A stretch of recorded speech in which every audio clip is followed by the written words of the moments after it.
readathon. So hopefully you guys have been reading. Some of you in your pajamas today. Yep.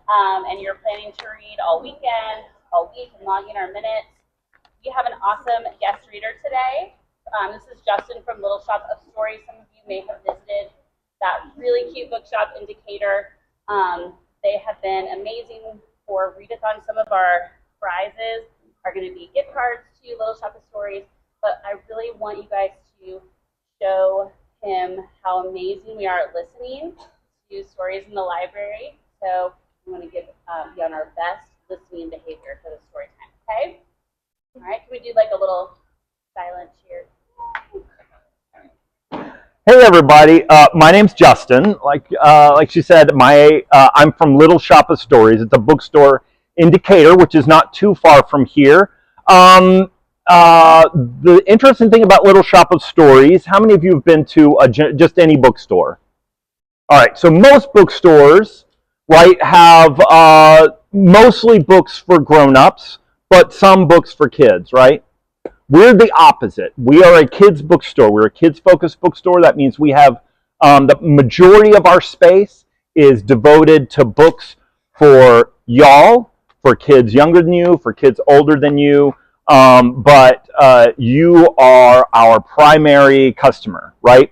And we, in addition to having books for sale, we do all kinds of things to promote reading and to make it a fun and exciting space for people to visit. So we have authors that come. Do you guys know, have you heard of Dogman? Yeah. Do you guys like Dogman? Dave Pilkey's been to our store. Do you guys know, let's see, do you guys know Wild Robot? Yeah. Peter Brown's been to our store. We have, Harry Potter. J.K. Rowling has not been to our store, but we do have a secret tunnel that is made to look like a platform 9 3/4, that when you go through it, you come into a room that has, it's not a room that has books for sale or anything. It is a room that is modeled after the picture book Goodnight Moon. I don't know if you guys know that book. And it's got a train table so kids can play with trains. We also do, story times. We have summer camps. We do, just like you guys are doing the readathon this week, which is so exciting. We have a summer reading challenge. So there's a lot of things that you would find familiar and exciting at our store. But I'm here to help you kick off readathon, which is so awesome, by reading a couple of books. I'm not going to read the whole thing, but just selections from some books that I thought you might like. So I thought I would start with things that might be somewhat familiar to y'all. Have you guys ever heard of the movie Kiki's Delivery Service? Yeah. All right, so Kiki's Delivery Service is a movie by a great animation filmmaker named Miyazaki. And he did a movie called Nausicaa of the Valley of the Wind, and he did a movie called Spirited Away, and he did Ponyo. And so some of these are movies you may have seen. Yeah, you can. Wasn't that the Ghibli? Yeah, he's Ghibli. That's him. That's his studio. He started. What I didn't know is that the movie Kiki's Delivery Service is based on a book. It's based on a kid's novel that was written in Japan a long time ago, before the movie came out, obviously. And so when I discovered the book, I was so excited to read it, and it's become one of my favorites. So I'm going to read it to you, a little bit of it. So I'm going to read a little bit from the beginning that sort of kicks off the book. The beginning of the story. Once there was a little town sandwiched between a deep forest and gentle grassy hills. The town was built on an easy southward slope, its roofs the color of dark slices of toast, all in a row. Clustered in the center of town, near the train station, were the town hall, the police station, the fire station, and the school. It was a normal town, one you could find anywhere. But if you paid close attention, you'd find things that you wouldn't normally see. For instance, silver bells hung from the tops of tall trees.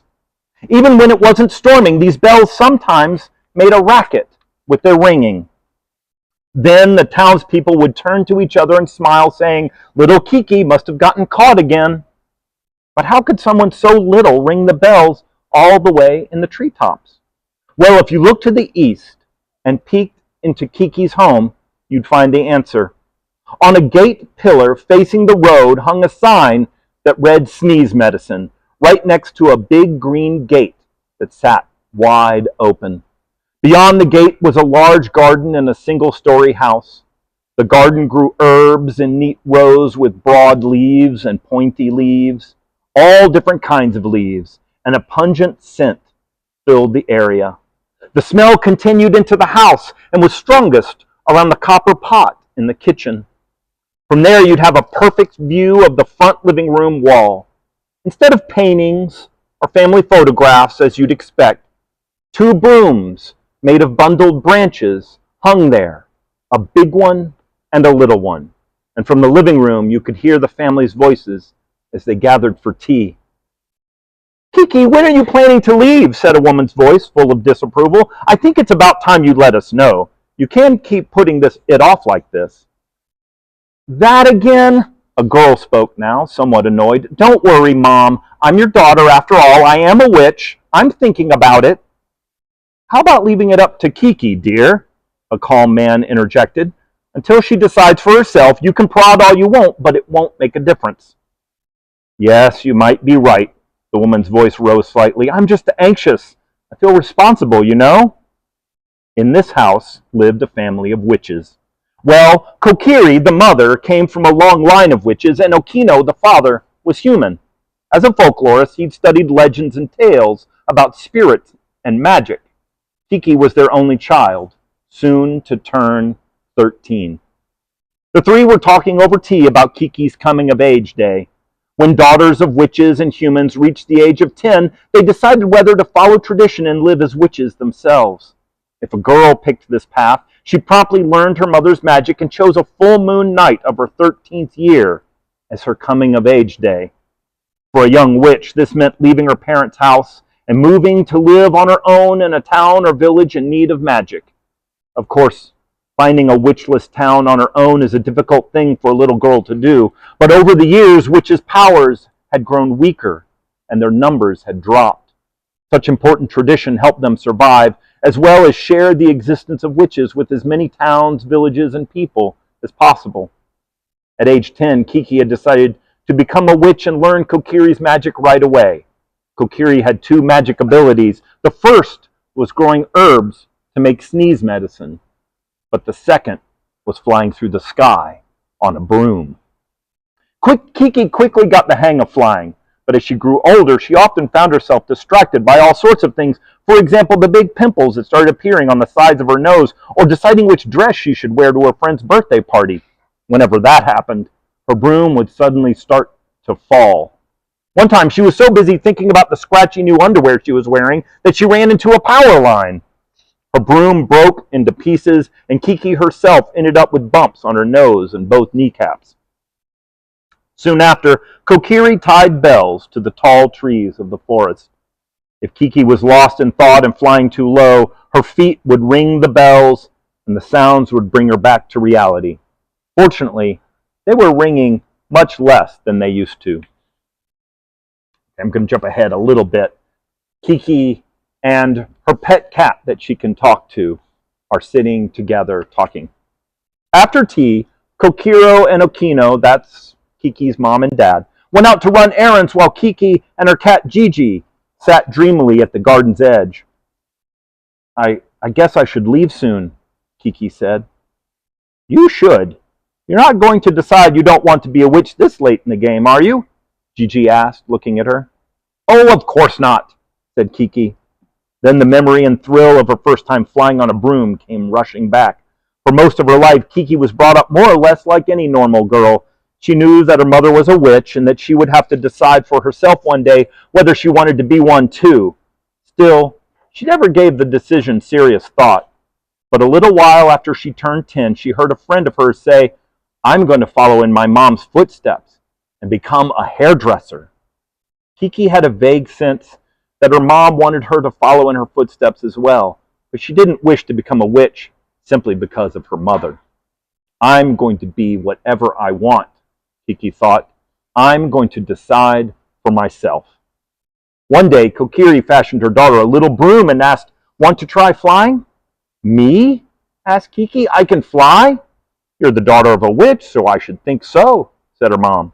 She could tell her mother was trying to lure her into taking up the family tradition, but it was a rare chance, so she agreed to learn the basics. Following Kokiri, she shyly mounted her broom and kicked off the ground. Instantly, her body grew light. She was floating. "I'm flying!" she shouted in spite of herself. She was only about 10 feet above the rooftop, but it felt incredible. The sky even seemed a little bluer, and on top of that, a curiosity welled up inside her, lifting both her heart and body. "I want to go higher," she thought. "Higher, higher. I wonder what I'll be able to see. What's it like up there in the clouds? I need to know more." It was love at first flight. So of course she decided to become a witch. "It's in your blood," her mama said with delight. But Kiki told herself, "No, it's not just that. I decided myself." Suddenly, in the present, Kiki jumped up from the grass. "Hey, Gigi, let's go check on my project, just for a minute, since Mom isn't here." She jerked her chin toward the shed in the corner of the garden. "Why are you keeping it a secret from Kokiri anyway?" Gigi moaned. "'Cause she makes such a big deal out of anything to do with coming of age, and she always has to have her say, which makes everything more complicated than it needs to be." Sorry, this is a fantasy novel in which parents meddle in kids' business. I want to see if you can imagine that. "Well, I understand that," said Gigi. "Anyhow, you need to make sure it gets a lot of sun so it can properly dry out." "Only a little," said Kiki. "Okay, but don't bring it to bed again. If you sleep with it, it'll get moldy like last time." I know. I need you to help me out, though. Pretty soon, it'll be just us two." As she spoke, she waded deftly through the waist-high herbs and angled her body into the space between the shed and the fence. Then she let out a happy yelp. "Look!" A long, thin broom hung from the eaves of the shed. It gleamed in the westering sun. "If it's this beautiful, I think it'll be okay," she squealed. "Yeah, it seems like the drying process went well this time." Gigi looked up at her wide-eyed. "Hey, Kiki, why don't you try flying? The weather's nice." "I can't do that," Kiki shook her head. "I'm not using it until the day I leave. It'll be here soon. I want everything to be brand new. My clothes, my shoes, and my broom too. I want to be reborn. I'm sure Mom will say, 'You're from a long line of witches, so you need to value the old.' But I'm me. I'm a new witch." "So how am I supposed to make myself new?" Gigi pouted, his whiskers bristling. "You're fine. I'll just brush your fur till it shines. You'll be all fresh."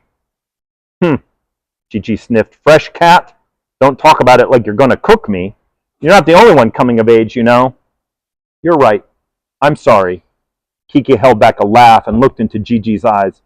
"I wonder how it will feel to leave." "I bet you'll cry," Gigi said. "Ugh, no I won't." "By the way, when are you finally planning to do it?" Gigi looked up at her again. "Seems like we're ready, so we can leave pretty much any time. Want to make it the next night with a full moon?" asked Kiki. "What? The next one?" "Yeah, in 5 more days. Doesn't it feel good to do something right when you decide?" "This is going to be so much drama." "I'll tell Mom and Dad tonight. I wonder what kind of town we'll end up in, Gigi." Kiki looked into the distance with a new, grown-up gleam in her eye. "I don't know. I'm a bit worried, to be honest, since you're so quick with your decisions." "Oh," said Kiki, "I'm not worried at all. We can worry about things once they happen. Right now, I'm excited. It's like opening a present," she said breathlessly, and poked the broom. It swung back and forth as if it were nodding at her. Well, that's the opening to Kiki's delivery service. She goes off, she finds a town to become that town's witch, and she has to make her way in the world because the rules for a witch are that you can't have any help for 1 year. And if you can't make it as a witch, then you don't get to be a witch at all. But if you spend that whole year all by yourself, figuring out how to serve the town as a witch, then you get to be that town's witch forever. Anyway, I love this book. All right, so the next book, I don't know, you may or may not have heard of. It's called Percy Jackson, The Lightning Thief. Do you guys know this book? Yes. Oh, sounds like you're not interested. I've been reading it. You've been reading it. Wait, what's that? So Rick Riordan's been to our store a number of times. And since this series first came out, and in fact, I was in the coffee shop that I go to all the time, and the guy behind the counter, we've become friends. And he's a grown man, obviously younger than me. And we were talking, and he said, you know, there's that new show, Percy Jackson, based on the books. And he said, I read the books and loved them as a kid, but my sister hadn't. And we were watching the show, and she said, hey, I'd like to read those books. Do you have them? And he said he went to his shelf and pulled off the books off the shelf and opened it up and realized that it was signed by Rick Riordan and that he had gotten his book signed at our store, which was really a cool thing to see. Here was this moment that he had 10 years after he had been to our store and met this author, and it still was a thing that he could look at and enjoy. All right, well, in case you don't know, Percy Jackson is a young man who discovers that he is the son of a Greek god. The Greek gods from a long time ago, can anybody name one of them? Zeus. Zeus was the god of what? The sky, thunder. What about, anybody know Ares? Yep. How about Athena? God of wisdom. You know what's interesting is that for the Greeks, they were both gods of war in different ways. Ares was the god of kind of fierce, just aggression, but Athena was the god of kind of calculated tactics. So what about let's see, Dionysius? God of wine. Yeah. Yeah. There's the god of Hades. What's he the god of? Underworld. Yep. Thor is not Greek. That's Norse mythology. So Percy Jackson, he discovers that he's grown up in the modern day without a dad. His mom never really told him much about his dad. And then she suddenly one day says, you're in terrible trouble because those weird things that have been happening to you that we've been telling you are not true, where you see monsters, that's true, and they're after you. And I have to rescue you right now. And, oh, by the way, your best friend, he's here. It seems strange. What seems stranger is that he's not wearing pants. Instead, he's got goat legs. But come on, we gotta go. So they jump in the car and they head off. One of the things I love about Rick Riordan is his title names. Have you guys paid much attention to the titles of the books? You have the book here. What's the name of the first title? Read it out. No, to the title of the chapter. Sorry, chapter titles. I didn't say that well, did I? Chapter titles.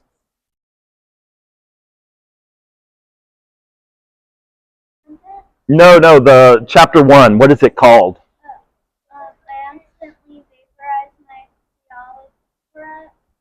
Yep, I accidentally vaporized my pre-algebra teacher. So I am going to skip the channel called Grover Unexpectedly Loses His Pants and go to My Mother Teaches Me Bullfighting. So Percy is in the ar. His mom is driving. It's night. His best friend Grover is sitting next to him. And his mother is speeding down dark country roads. So we tore through the night along dark country roads. Wind slammed against the Camaro. Rain lashed the windshield. I didn't know how my mom could see anything, but she kept her foot on the gas. Every time there was a flash of lightning, I looked at Grover sitting next to me in the back seat, and I wondered if I'd gone insane or if he was wearing some kind of shag carpet pants. But no, the smell was one I remembered from kindergarten field trips to the petting zoo. Lanolin, like from wool. The smell of a wet barnyard animal. All I could think to say was, Grover, so you and my mom know each other? Grover's eyes flitted to the rearview mirror, though there were no cars behind us.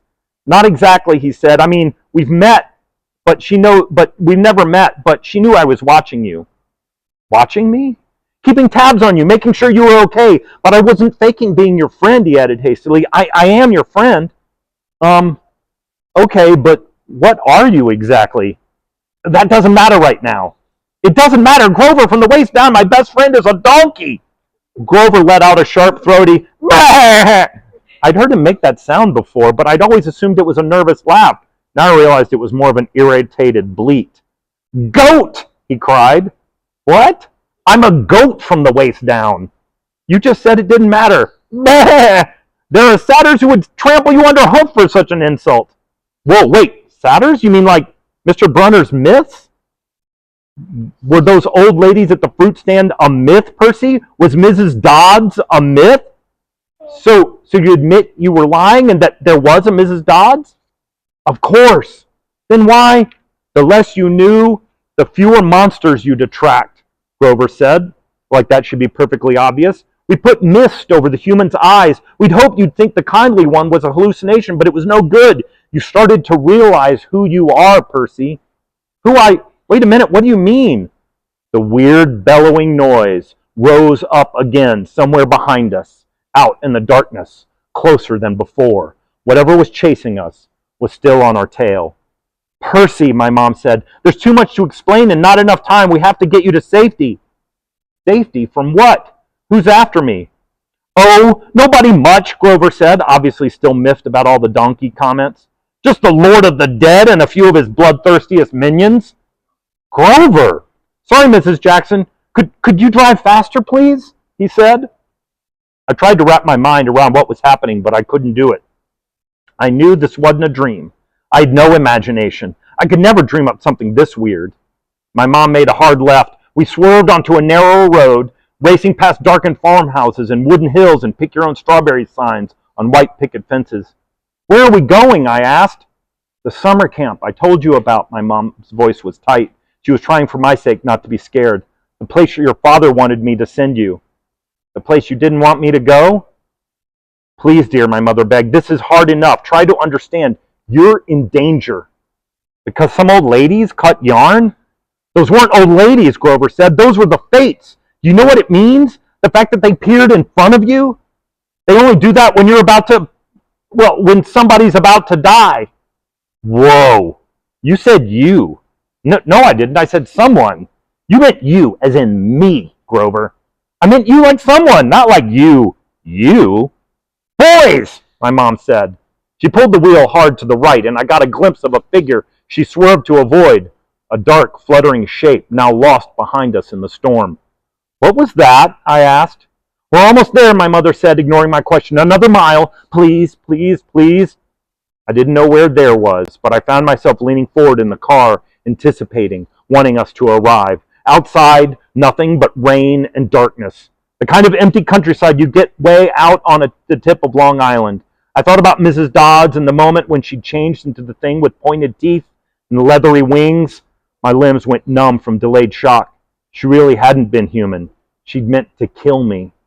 Then I thought about Mr. Brunner and the sword he had thrown me. Before I could ask Grover about that, the hair rose in the back of my neck. There was a blinding flash, a jaw-rattling boom, and our car exploded. I remember feeling weightless, like I was being crushed, fried, and hosed down all at the same time. I peeled my forehead off the back of the driver's seat. Ow, I said. Percy, my mom shouted. I'm okay. I tried to shake off the daze. I wasn't dead. The car hadn't really exploded. We'd surged into a ditch.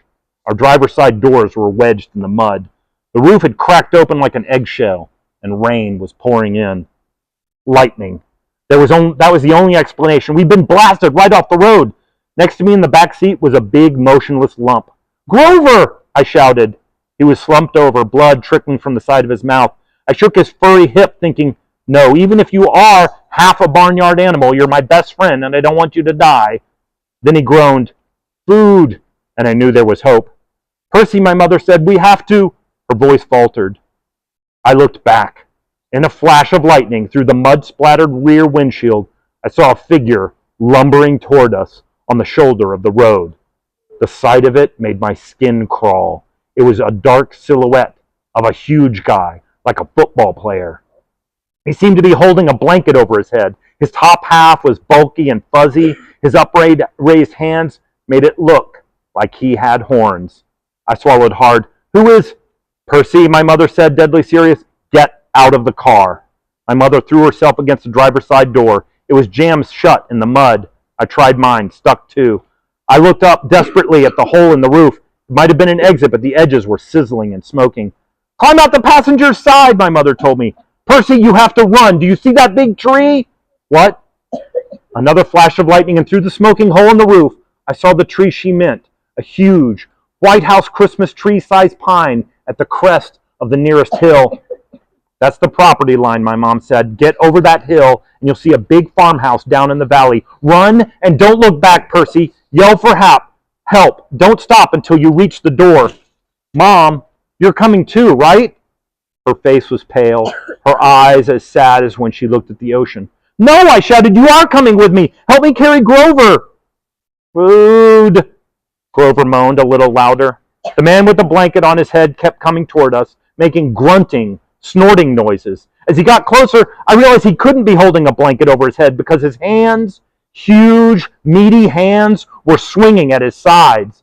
There was no blanket, meaning the bulky, fuzzy mass that was too big to be his head was his head. And the points that looked like horns. "He doesn't want us," my mother told me. "He wants you. Besides, I can't cross the property line." "But we don't have time, Percy. Go, please." I got mad then, mad at my mother, at Grover, the goat, and the thing with the horns that was lumbering toward us slowly and deliberately, like a bull. I climbed across Grover and pushed the door open into the rain. "We're going together. Come on, Mom." "Keeping me near you?" But another bellow of rage, and the bull man started tromping uphill. He'd smelled us. The pine tree was only a few more yards, but the hill was getting steeper and slicker, and Grover wasn't getting any lighter. The bull man closed in. Another few seconds and he'd be on top of us. My mother must have been exhausted, but she shouldered Grover. "Go, Percy! Separate! Remember what I said!" I didn't want to split up, but I had the feeling she was right. It was our only chance. I sprinted to the left, turned, and saw the creature bearing down on me. His black eyes glowed with hate. He reeked like rotten meat. He lowered his head, and he charged, those razor-sharp horns aimed straight at my chest. The fear in my stomach made me want to bolt, but that wouldn't work. I could never outrun this thing. So I held my ground, and at the last minute, I jumped to the side. The bullman stormed past like a freight train, then bellowed with frustration and turned, but not toward me this time, toward my mother, who was setting Grover down in the grass. We'd reached the crest of the hill. Down the other side, I could see a valley, just as my mother had said, and the lights of a farmhouse glowing yellow through the rain. But that was half a mile away. We'd never make it. The bullman grunted, pawing the ground. He kept eyeing my mother, who was now retreating slowly downhill, back toward the road, trying to lead the monster away from Grover. "Run, Percy," she told me. "I can't go any further. Run!" But I just stood there, frozen in fear, as the monster charged her. She tried to sidestep, as she told me to do, but the monster had learned his lesson. His hand shot out and grabbed her by the neck as she tried to get away. He lifted her as she struggled, kicking and pummeling the air. "Mom!" I said. She caught my eyes, managed to choke out one last word. "Go!"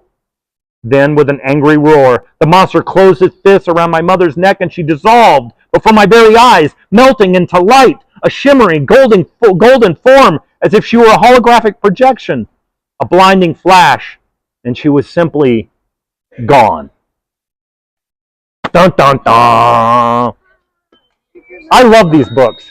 They're propulsive, they're exciting, they're cinematic, the characters are great, and after this series, there's another series. And after that series, there's another series, because Rick Riordan, he writes like a madman. And when he couldn't write, he got his friends to write. So there's a local author named Roshni Chokshi who wrote a series of mythology-based books based on Hindu myths that are called Arusha, that are also really fun, and those are set here in Atlanta because she's from here too.